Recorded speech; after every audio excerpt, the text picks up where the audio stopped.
Brought to you by Penguin.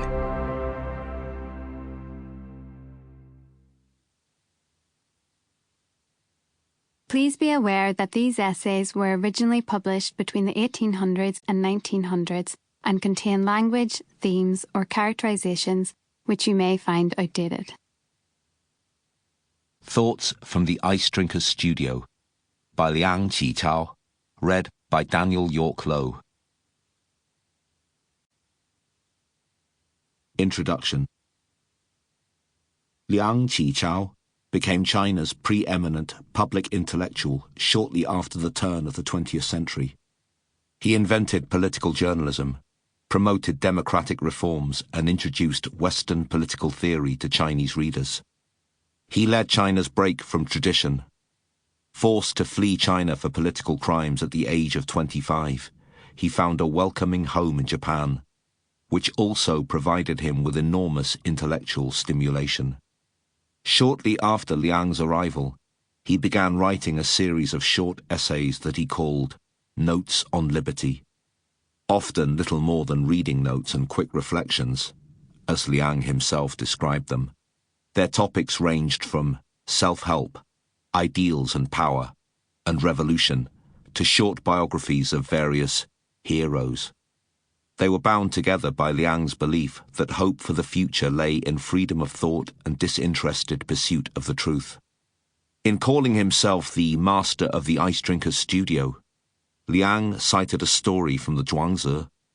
Namely, in about 500 BCE, Duke Zhegao of Shi had been designated the Chu kingdom's envoy to the Qi kingdom, meaning he had to deal with the irascible and stubborn rulers of that land.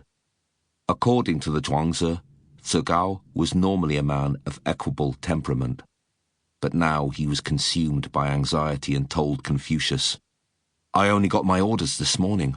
Already I am drinking ice water this evening, and yet my insides are still on fire." Liang was not only saying that he identified with Zhegao's anxiety and terror. In the following passage, which Liang did not quote, Confucius told Zhegao to devote himself to his assigned task so wholeheartedly that he would forget his own existence and, not worrying about death, he could then carry out his orders successfully. Liang was perhaps also suggesting that he needed ice to cool down his hot-blooded ardour. The master of the Ice Drinker's Studio thus arrived in Japan announcing his wholehearted devotion to the renovation of China.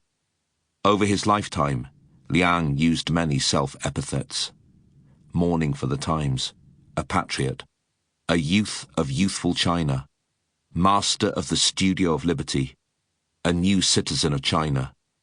But he always returned to the Ice Drinker's Studio. Over the years, Liang was to change his mind on many issues. It is difficult to say precisely that Liang believed this or believed that without specifying which Liang we are talking about. In his own self-evaluation of 1920, he wrote, "I care not if I criticize myself of yesterday with myself of today," and fittingly enough, then criticized himself for having too few convictions and getting carried away by events. Liang had a burning desire for knowledge, and as he acquired new knowledge and as circumstances changed, he was happy to change his mind. Yet his fundamental intellectual commitments were of a piece, and even when his opinions changed, he continued to smuggle in many of his previous views. If, as Liang said, his conservative instincts and his progressive instincts frequently fought against each other within himself, one can often see the progressive in the conservative and the conservative in the progressive. When Liang Qichao was born in 1873, the Qing dynasty had been sponsoring conservative reform projects for a little over a decade.